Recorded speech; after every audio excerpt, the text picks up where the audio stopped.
নমস্কার, আমি ডক্টর সঞ্চয়ন মণ্ডল। আমি সিনিয়র কনসালটেন্ট মেডিকেল অঙ্কোলজিস্ট। আমি অ্যাটাচড আছি HCG cancer hospital, new town.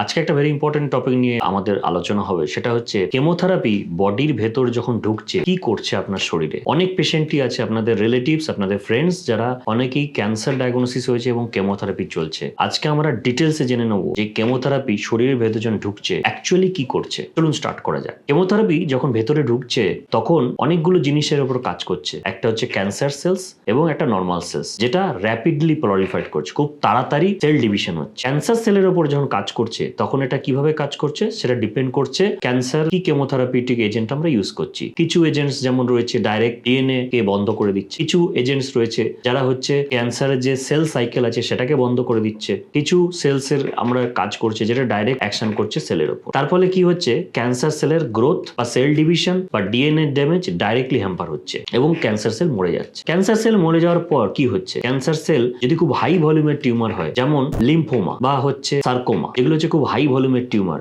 এগুলো যখন অ্যাকশন অফ আমাদের কেমোথেরাপি হচ্ছে খুব তাড়াতাড়ি লাইসিস হয়ে যাচ্ছে, ভেঙে যাচ্ছে, তখন টিউমার টিস্যুস এই যে ডিএনএ ড্যামেজ প্রোডাক্টস যেগুলো রয়েছে সেগুলো কিন্তু ব্লাড স্ট্রিমে চলে আসছে এবং তারপরে পেশেন্টের শরীরে কিছু পার্শ্ব প্রতিক্রিয়া তৈরি করছে, যাকে বলছে tumour lysis syndrome. Tumour lysis সিনড্রোমে কি হচ্ছে, আমাদের লিভার, কিডনি এগুলো ড্যামেজ হতে পারে, ইলেকট্রোলাইট ডিসব্যালেন্স হতে পারে। সেই জন্য খুব ইম্পর্টেন্ট হচ্ছে কেমোথেরাপি চলাকালীন আমাদের পেশেন্টসদের লিভার, কিডনি সতেজ আছে কিনা দেখার জন্য। এছাড়া নর্মাল সেলে যখন ডিভিশন ইন্টারাপ্টেড হচ্ছে, ফাস্ট গ্রোয়িং সেলস যেমন হেয়ার সেলস, আমাদের চুলের যে গোড়ার যে সেলস গুলো রয়েছে, হেয়ার ফলিকল, সেইগুলোর গ্রোথ ইনহিবিট হচ্ছে, তার ফলে কি চুল পড়ে যাচ্ছে। এমন অনেক পেশেন্ট দেখবেন যাদের ব্রেস্ট ক্যান্সারের কেমোথেরাপি চলছে, যাদের সমস্ত চুল পড়ে যাচ্ছে। এবং আমাদের যে খাচ্ছি, আমরা যে খাওয়া দাওয়া করছি, আমাদের গ্যাস্ট্রোইন্টেরিয়াল ট্র্যাক্ট, তার যে লাইনিং আছে সেই লাইনিংটা ক্ষয়ে যাচ্ছে। তার ফলে কি হচ্ছে, পেশেন্টের নসিয়া বা ভমিটিং, বমি বমি ভাব হয়ে যাচ্ছে। অনেক সময় দেখা যায় কোলনের ক্ষেত্রে পেশেন্টের প্রচুর ডায়রিয়া হয়ে যাচ্ছে, ডিহাইড্রেশন হয়ে যাচ্ছে। তো এই জিনিসগুলো আমাদের মনিটর করা খুব ইম্পর্টেন্ট। এছাড়া পেশেন্টের দেখা যাচ্ছে যে বোন ম্যারো সাপ্রেশন হচ্ছে, haemoglobin, platelet count, total leucocyte count, এগুলো হচ্ছে আমাদের মার্কার,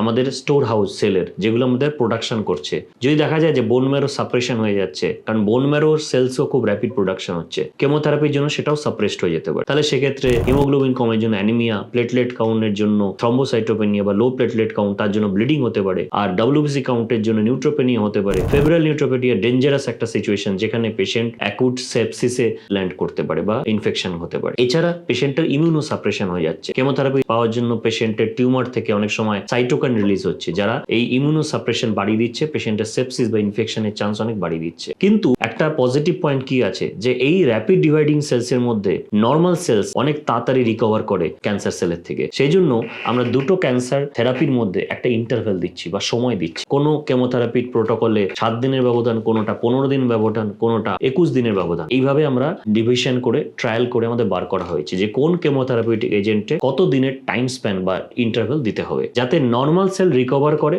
এবং ক্যান্সার সেলটাকে আবার মারার জন্য রিপিট আমরা ডোজ আমরা দিতে পারি। তাহলে এইগুলো হচ্ছে আমাদের র্যাপিড প্রলিফারেশন নর্মাল সেলস, যেগুলো তার এফেক্ট হচ্ছে, ইন্টারাপ্ট হচ্ছে এবং তার জন্য আমাদের শরীরে বা যে পেশেন্ট নিচ্ছে তার শরীরে এই ধরনের সিমটমস দেখা দিচ্ছে। এগুলো নিয়ে ভয় পাবার কিছু নাই, কারণ এগুলো হচ্ছে মনে রাখবেন টেম্পোরারি। এবং আজকে আমাদের আপলিফমেন্ট অফ সায়েন্সের জন্য আমরা এই ধরনের সাইড এফেক্ট প্রিভেন্ট করার জন্য প্রচুর মেডিসিন অ্যাভেলেবেল আছে। এবং আমাদের যখন আমরা ডিসচার্জ দিই পেশেন্টকে, ডিসচার্জে অনেক ধরনের গাইডলাইন লেখা থাকে যে কিভাবে আপনি অ্যালার্মিং সাইন অ্যান্ড সিমটম জানবেন যে পেশেন্টের এটা তৈরি হচ্ছে, এবং অ্যাট দ্য আর্লিয়েস্ট কখন আমাদের হসপিটালে ইমিডিয়েটলি এসে ভিজিট করতে হবে, যাতে আমরা এই ধরনের ফার্দার যে গ্রেড সেগুলো ডেভেলপমেন্ট হতে বন্ধ করে দিতে। এই নিয়ে যদি কোনো প্রশ্ন থাকে নিচে কমেন্ট সেকশন অবশ্যই জানাবেন। নমস্কার।